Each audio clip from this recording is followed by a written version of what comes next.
اللہ اکبر اللہ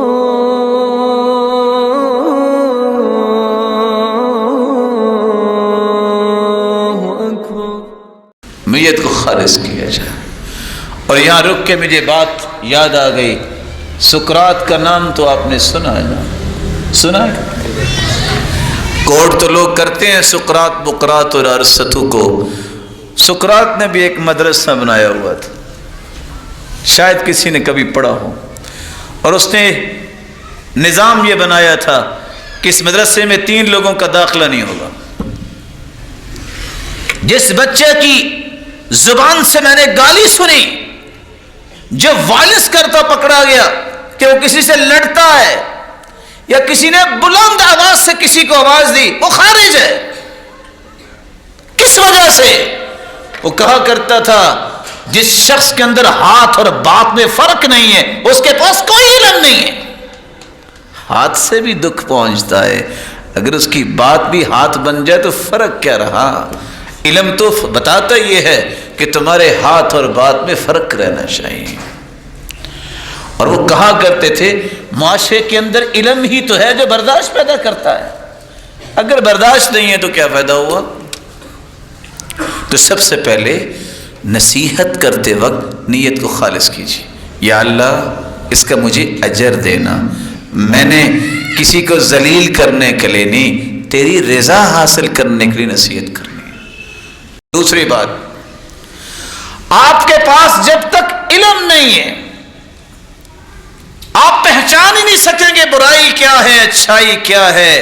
بعض دفعہ نصیحت کرنے والے ایسے کھڑے ہو جاتے ہیں جن بیچاروں کو خود پتہ نہیں ہوتا کہ دین ہے کیا، جن بیچاروں کو خود علم نہیں ہوتا کہ بات کہنی کیا ہے، وہ اپنی من مانی کے مطابق، اپنی سوچ کے مطابق کسی کو برائی سمجھ بیٹھتے ہیں، حالانکہ برائی نہیں ہوتی ہے۔ وہ اپنی سوچ کے مطابق کسی کو نیکی کنسیڈر کر دیں گے، شریعت نے اس کو نیکی کہا ہی نہیں ہے۔ تو جب تک آپ کے پاس علم نہیں ہے، یاد رکھنا آپ کبھی صحیح نصیحت نہیں کر پائیں گے۔ اور یہاں رک کے میں ایک اور گزارش آپ کی خدمت میں کر دوں، جس شخص نے استاد کے سامنے زانوہ تلمذ طے نہیں کیا، اپنی آراء اور سوچ کو پالش نہیں کروایا، وہ اکیلا بیٹھ کے کتابیں پڑھ لے، ساری رات انٹرنیٹ پہ بیٹھ کے علم حاصل کرے، یہ دنیا کا فتنے باز تو ہو سکتا ہے، کبھی یہ معاشرے کے اندر خیر خواہی نہیں پھیلا سکتا۔ اگر کتابوں سے علم حاصل ہونا ہوتا تو 1,24,000 پیغمبروں کا مبعوث کرنا تو عبث ہو جانا۔ اللہ نے انبیاء بھیجے، قوم کی تربیت انہوں نے کی ہے۔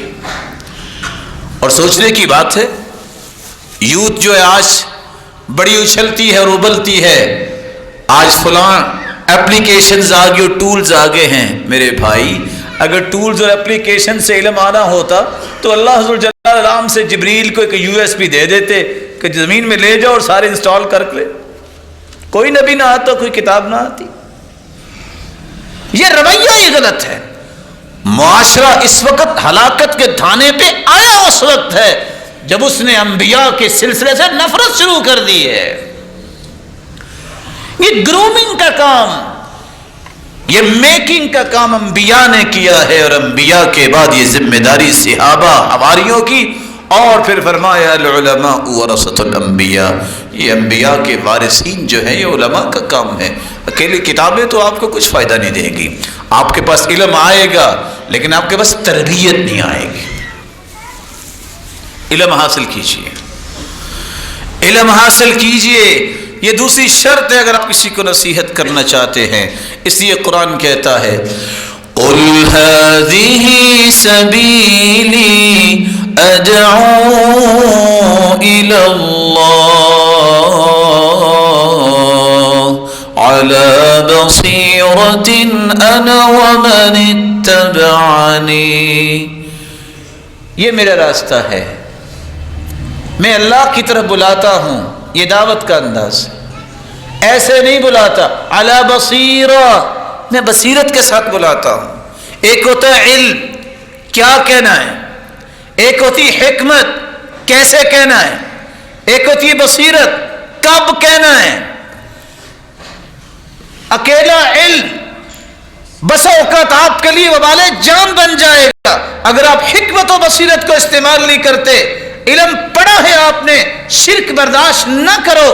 آپ کے سامنے باپ آیا ہے، اگر آپ کے پاس حکمت و بصیرت نہیں، آپ باپ کو بھی گالی دو گے. اور قرآن کہتا ہے کہ سیدنا ابراہیم نے اپنے باپ کو باپ نہیں کہا، کیا کہا؟ یا ابتی، پیارے ابا جان. قرآن کہتا ہے تم بتوں کے پجاری ان کو گالی نہ دو، وہ ضد میں آ کے تمہارے حقیقی رب کو گالی دیں گے. یہ حکمت و بصیرت تمہارے پاس نہیں ہے، یہ علم کی گہرائی نہیں ہے، تو اکیلے 4 لفظ پڑھنے کے بعد تم معاشرے میں زیادہ فساد مچاؤ گے. علی بصیرہ، اللہ کے رسول فرماتے میں بصیرت سے دعوت دیتا ہوں. یہ صرف میرا کام نہیں ہے، انا ومن اتبعنی، میں بھی بصیرت سے دعوت دیتا ہوں، میری نصیحت بھی بصیرت والی ہے. ومن اتبعنی، جو میرا سچا متبع ہے، جو میری صحیح پیروی کرنے والا ہے، اس کا انداز بھی یہی ہوتا ہے.